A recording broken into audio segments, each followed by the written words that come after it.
Había asistido a cientos de reuniones de proyecto con mi padre, pero esta sería la última a la que asistiría como la versión de mí mismo que había sido durante una década. Era martes. Estábamos revisando el cronograma de la obra de McKinley cuando me miró con calma y seriedad, y dijo: «Camille, no tienes madera de líder». Parpadeé. Pensé que lo había oído mal, pero él continuó: «Hemos transferido oficialmente el 75% de Riden y Cove a Colby. Asumirá el cargo de director general el próximo trimestre». Sin explicación, sin advertencia, solo un hecho expresado con el mismo tono que usaba para anunciar los pedidos del almuerzo. Me quedé mirando el diagrama de Gantt en la pared, como si pudiera explicar algo que él no podía. Sentí una opresión en el pecho, pero no dije nada.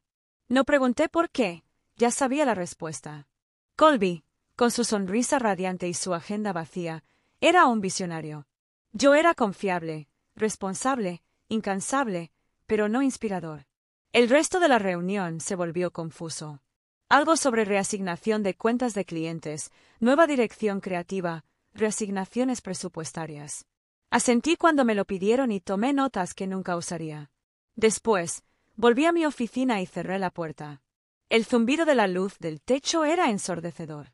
Me senté en mi escritorio, mirando mi reflejo en la pantalla negra de la computadora. 10 años. 10 años de madrugadas, trasnochadas, cumpleaños perdidos, vacaciones perdidas, todo a cambio de este momento, una despedida envuelta en una sentencia.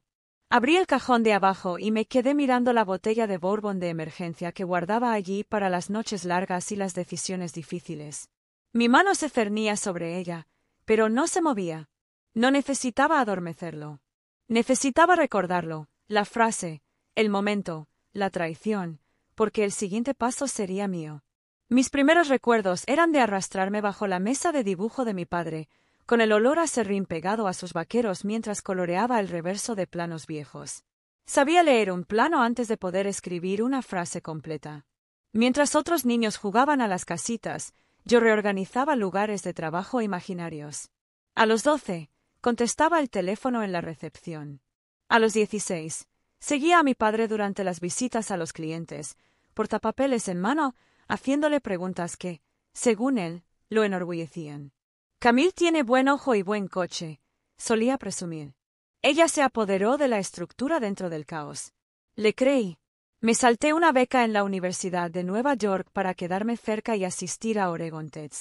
Me especialicé en administración de la construcción y me gradué con el primer puesto de mi promoción. Rechacé 2 ofertas de empresas nacionales. Riden y Comey son el legado, me dije. Quédate y constrúyelo. Así lo hice. Durante 10 años, fui la primera en entrar y la última en irme. Gestioné la nómina, capacité a los nuevos empleados y gestioné todos los contratos importantes. Después de que Colby abandonara el mundo de las startups y necesitara tiempo para rehacerse, trabajé con una gripe, 2 rupturas amorosas y una inundación que casi destrozó nuestra sala de archivos. Yo era confiable, estable, invisible. Las vacaciones se convirtieron en un concepto. Los fines de semana se convirtieron en ponerme al día con el correo. Me entregué por completo al negocio porque creía que algún día me devolvería el favor. Mi nombre no estaba en el cartel de afuera, pero pensé que estaba grabado en los cimientos. Resulta que nunca construí un legado. Solo sostenía la estructura hasta que llegara el verdadero líder. Y cuando lo hizo, le entregaron las llaves que yo había ganado durante una década. Colby regresó de Austin con una bolsa de lona a medio llenar y 3 tatuajes nuevos. Su startup había dado un giro demasiado tarde, dijo, como si el fracaso fuera solo un punto más en un currículum en constante evolución. Nuestros padres lo recibieron con los brazos abiertos, del tipo que normalmente se reserva para los héroes de guerra o los hijos pródigos. Tiene visión, dijo mi padre al equipo en la reunión informativa del lunes.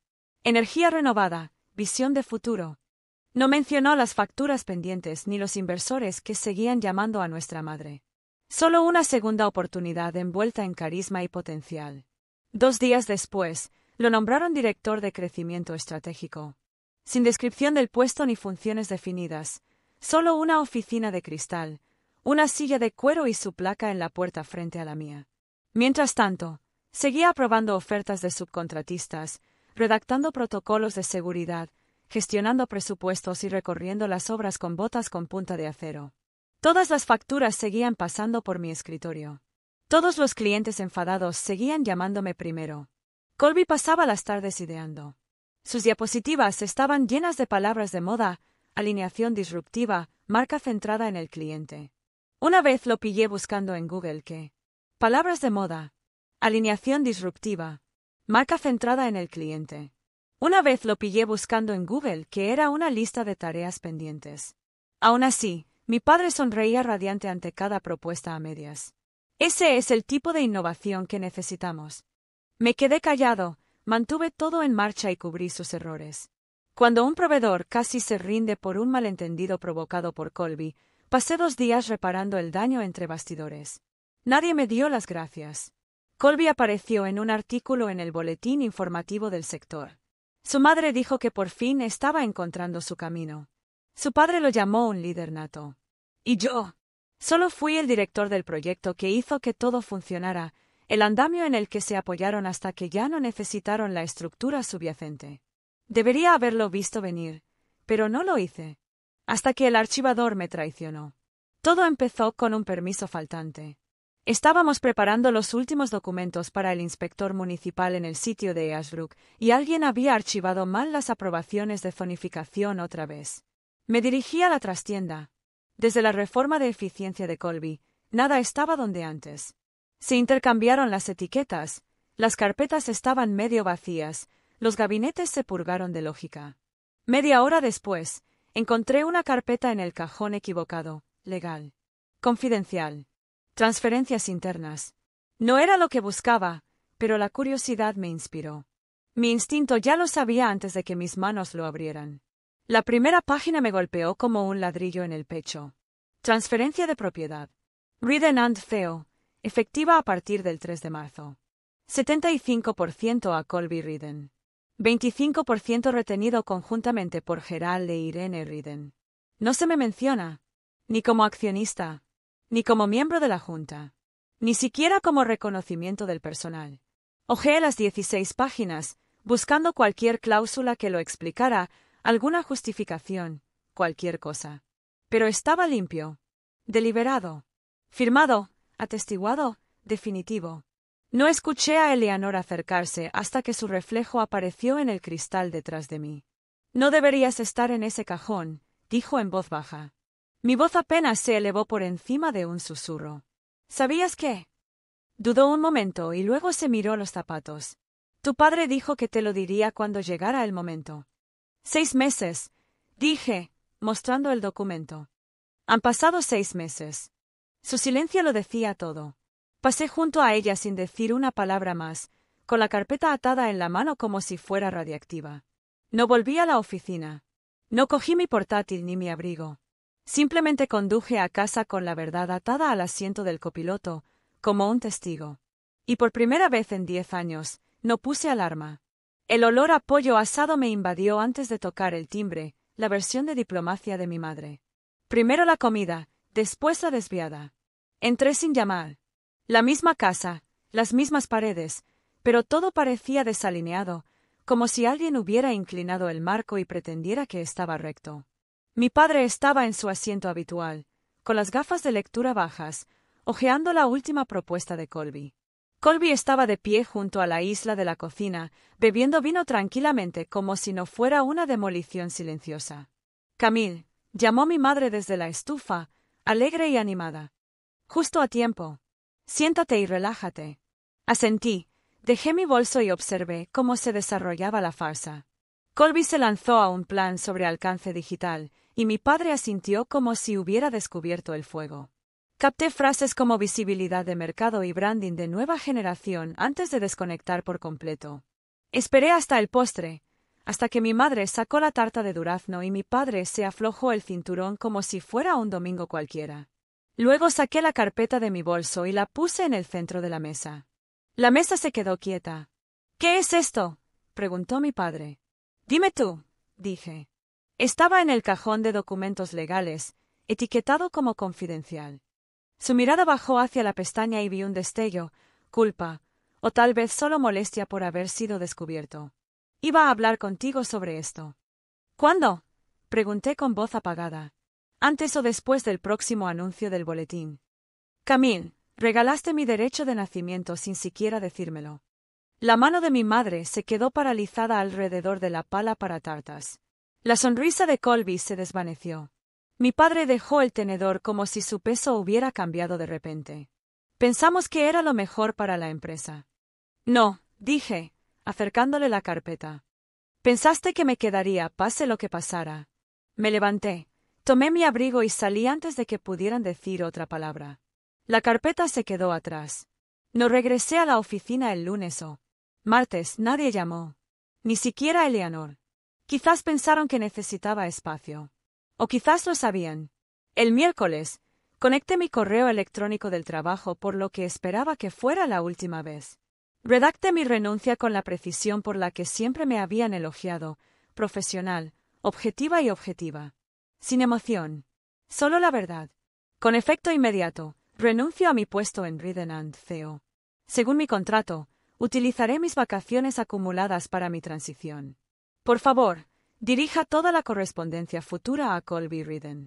Yo no lo firmé mejor o atentamente, solo Camille. Luego configuré mi respuesta de fuera de oficina. Gracias por su mensaje. Ya no estoy disponible. Para cualquier asunto relacionado con el proyecto, por favor contacte con Colby Reed. Me quedé un rato en silencio, mirando la pantalla. Luego cerré la laptop y la guardé en el cajón.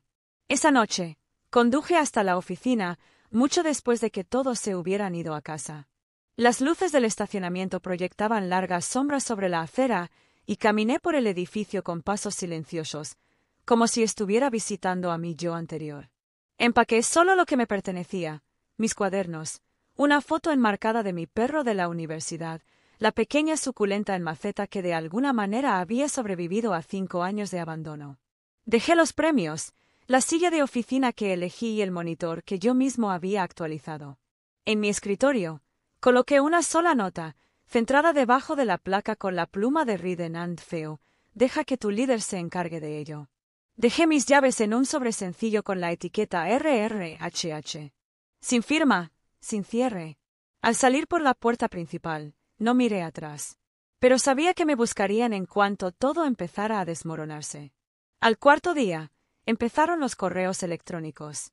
Un coordinador de proyecto junior me reenvió una cadena de mensajes con el asunto, urgente, factura Anderson rechazada. Lo leí y luego lo archivé. Ya no era su red de seguridad. A continuación llegó el mensaje de voz del asistente de Grant. Hola Camille, disculpe la molestia. El señor Grant quería aclarar algunos puntos del presupuesto del sitio. Dijo que usted lo sabría. ¿Podría llamarlo cuando esté libre? No era libre. Estaba acabado. A finales de la semana, empezó a circular la noticia. El contrato de Anderson estaba en riesgo. Maxwell Grant estaba frustrado. El personal de la obra no recibía instrucciones. Las facturas estaban atrasadas. Colby había convocado una reunión de emergencia que se convirtió en una espiral de 4 horas sin un plan de acción. Y aún así, permanecí en silencio. Borré cada mensaje nuevo conforme llegaba. Cada pin era un recordatorio de que habían construido un castillo sin arquitecto. No necesitaba sabotear nada. Solo tenía que no hacer nada. Eso es lo que lo hacía poético. Maxwell finalmente llamó a mi número personal el sábado por la noche. Su voz era cortante, pero educada. Camille, he trabajado con tu familia durante casi una década, y esta es la primera vez que considero irme. Siempre has sido la razón por la que me quedé. Me gustaría entender qué está pasando. Escuché el mensaje de voz 2 veces y luego puse mi teléfono en silencio. Más tarde esa noche, llegó otra llamada. Mi padre. Camille, esto es serio. Grant amenaza con retirar el proyecto Anderson. Colby no tiene las respuestas. Te necesitamos en la oficina el lunes, por favor. No terminó la frase. Solo un clic al terminar el mensaje. Sin disculpas, sin responsabilidad. Solo pánico. No respondí.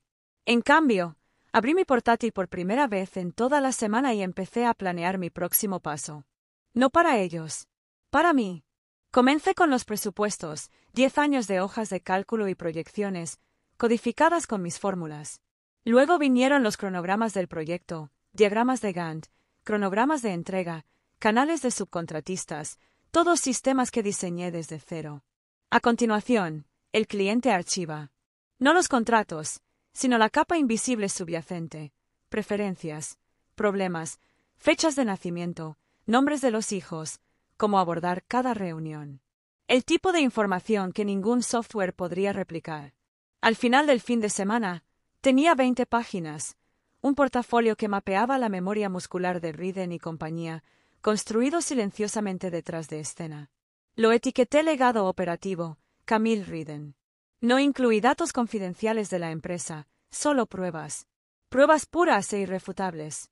El lunes por la mañana, me reuní con Ashland & Price, nuestro viejo rival al otro lado de la ciudad.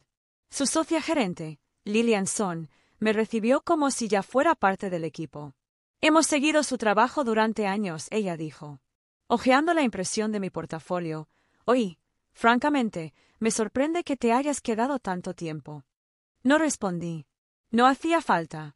La oferta llegó enseguida, director ejecutivo de operaciones, plena autonomía, participación en las ganancias, 4 semanas de vacaciones obligatorias. Le dije que tendría que revisarlo todo con mi asesor legal. Esa tarde, me reuní con Margot Ayes, una amiga de la universidad que ahora se especializaba en contratos laborales. Extendimos los documentos sobre la isla de su cocina. Ella marcó las cláusulas con un círculo rojo y tachó las lagunas con un círculo azul. «Esto es sólido», dijo. «Mejor que la mayoría, y más que justo». Asentí. Mi antigua versión podría haber dudado, temerosa de saltar. Pero ya no buscaba lealtad. Había terminado de demostrar mi valía a quienes nunca miraban. Esa noche, le respondí a Lillian por correo electrónico. Aún no había firmado, pero no me temblaban las manos cuando escribí: «Sigamos esta conversación durante el almuerzo». No me sorprendió que sonara el timbre. Lo esperaba desde el segundo mensaje de voz. Gerald Riden no llamó, nunca lo había hecho. Estaba en mi puerta con los hombros tensos y una carpeta bajo el brazo. Sin charla intrascendente, sin sonrisa. Solo urgencia. «Necesitamos que vuelvas», dijo. «Anderson amenaza con un litigio. El personal está en pánico. Cole está sobrepasado». Me hice a un lado, no por cortesía, sino porque quería escuchar la propuesta completa. La explicó como si fuera un acuerdo comercial: aumento de puesto, oficina en la esquina, director de operaciones, autonomía total por escrito. «Podremos hacerlo oficial a finales de esta semana», dijo, como si el mes pasado no hubiera sucedido. «¿Quieres que limpie este desastre?», dije rotundamente. «Quiero que vuelvas a donde perteneces». Me apoyé en el mostrador, con los brazos cruzados. «Bueno, esto es lo que quiero». Parpadeó. 40% de propiedad, puesto en la Junta, derecho a voto vinculante y una semana laboral máxima de 45 horas, por escrito. Si estoy construyendo esto, no me muero por ello. Me miró como si hubiera hablado en otro idioma. «¿Eso no es razonable?» «No», dije. «Lo irrazonable es pedirme que dirija su empresa sin tener un lugar en la mesa. No pienso volver a hacerlo». «Lo arriesgarías todo por un número». Negué con la cabeza. «No me arriesgo a nada». «¿Eres?» No discutió. Simplemente se quedó allí, luchando con una realidad que ya no se doblegaba a su voluntad. «Tienes 2 días», dije. «Después, la oferta de Ashland y Price se firmará». No volvió a hablar. Simplemente recogió su carpeta y se dirigió a la puerta como quien se da cuenta de que el juego ha cambiado. Y esta vez, soy yo quien establece las reglas. El Riverfront Grill era un lugar neutral, lo suficientemente público como para mantener la civilidad y lo suficientemente tranquilo para documentos legales. Llegué al mediodía en punto. Ya estaban sentados. Harold Peterson, nuestro abogado de familia, abrió su carpeta de cuero cuando me senté, pero levanté una mano. Antes de empezar, Colby dijo: «Mírame. Te debo una disculpa». No lo disimuló. Sin excusas. Solo un tono suave y sincero que no había escuchado en años. «Estoy sobrepasando mi límite, Camille. Lo hiciste parecer fácil. Pensé que podía fingir». «No puedo». Mi madre, con las manos cruzadas sobre el regazo, miró hacia arriba. «Deberíamos haberte incluido. Pensamos que lo entenderías. Pero nos equivocamos. Entonces mi padre se aclaró la garganta, el último remanente en un muro que se derrumbaba. Supuse que siempre estarías ahí, dijo en voz baja. Fue un error mío. No sonreí. No me inmuté. Esto es lo que necesito, dije. 35% de propiedad, transferido desde Colby, igualdad de voto en todas las decisiones de la Junta, estructura de CEO liderazgo, operativo para mí, creativo para él, y una política de semana laboral máxima de 45 horas para todos los ejecutivos, formalizada por escrito. Harold asintió y deslizó el borrador del acuerdo sobre la mesa. Esos términos se reflejan aquí. Leí cada línea 2 veces. No había emoción, solo claridad. Cuando terminé, firmé. Luego Colby, mi madre, finalmente mi padre. La pluma dejó un silencio extraño a su paso, pero no era incómodo. Estaba asentado. Todos conocíamos los roles ahora, y el mío por fin tenía peso. Exactamente un mes después, volví a cruzar las puertas de Riden & CEO. No como el sustituto, ni como el solucionador, sino como director de operaciones y copropietario. Colby ya se había mudado de oficina. La mía estaba recién renovada. Sin ventana en la esquina, sin ego. Justo lo que necesitaba, un espacio funcional, un espacio que fuera mío. Reestructuré nuestras reuniones semanales de operaciones, restablecí los protocolos de la cadena de mando y delegué adecuadamente. En 3 semanas, los tiempos de respuesta a los clientes mejoraron, los sobrecostos del proyecto se redujeron a la mitad y la rotación de personal disminuyó. No necesitábamos milagros, solo sistemas y a alguien que los hiciera funcionar. Colby, para su crédito, se mantuvo en su línea. Se destacó frente a los clientes, presentando ideas, organizando visitas a sitios, forjando relaciones. Incluso pedía ayuda cuando no sabía algo. Eso solo me dijo que todo había cambiado. Salí de la oficina a las 5:30, no a medianoche. Me apunté a un gimnasio, volví a dormir y tuve mi primer sábado libre en años. Incluso dije que sí a cenar con Malcolm, el consultor ambiental al que solía cancelar 5 veces cada trimestre. Las reuniones de la Junta también cambiaron. Me escuchaban cuando hablaba, me pedían información actualizada y esperaban mi voto. Al final de una reunión, cuando la sala se vació, mi padre se quedó atrás. No levantó la vista al decirlo, pero sus palabras fueron claras: siempre fuiste el líder. Simplemente no podía verlo. No di las gracias. Solo asentí, recogí mi carpeta, me puse de pie y salí, listo para el siguiente proyecto. Incluso cuando me preguntaban por qué robaría algo así, no necesitaban la verdad. Solo necesitaban un chivo expiatorio. Yo era culpable porque culparme era fácil. Esa noche, abrí mi portátil e inicié sesión en todas las cuentas que había gestionado discretamente durante años. Una a una, fui cortando los lazos que unían sus vidas. Cancelé el pago automático de la hipoteca. Detuve las transferencias mensuales de los servicios públicos. Cancelé los pagos de la matrícula de ABA, hasta el último céntimo. La casa seguía a nombre de mi padre. Las facturas seguían llegando a la bandeja de entrada de mi madre. Pronto lo averiguarían. Y cuando lo hicieran, yo ya no estaría allí. No dejé ninguna nota, ningún aviso, simplemente desaparecí. Y por primera vez en lo que pareció una eternidad, me sentí ligero. Sin presión. Sin responsabilidades impuestas como si fueran una mula de carga familiar. Nadie me trataba como si les debiera sobrevivir. Pero sí paz. Eso no duró mucho. Para el 10º día, el caos llamó a la puerta. Apareció un mensaje de un número desconocido. ¿Has cortado la luz? No hay wifi. ABA tiene exámenes parciales. Arregla esto, ni un saludo. Ni un, ¿estás bien? Solo en mayúsculas, como si todavía viviera al final del pasillo, esperando para limpiar sus desastres. No respondí. Al día siguiente, mi papá llamó. Lo dejé sonar y luego me llegó un mensaje de voz. Su tono no era de enojo, solo apagado. Oye, no sé qué pasa con las facturas. Nos llaman de la compañía eléctrica, del gas e incluso del colegio de ABA. Dice que su portal está bloqueado por falta de pago. ¿Podrías devolverme la llamada? Casi me parto de la risa. Un problema de pago. Todavía no tenía ni idea de que, durante años, yo había sido quien lo mantenía todo a flote. Para el día 12, mi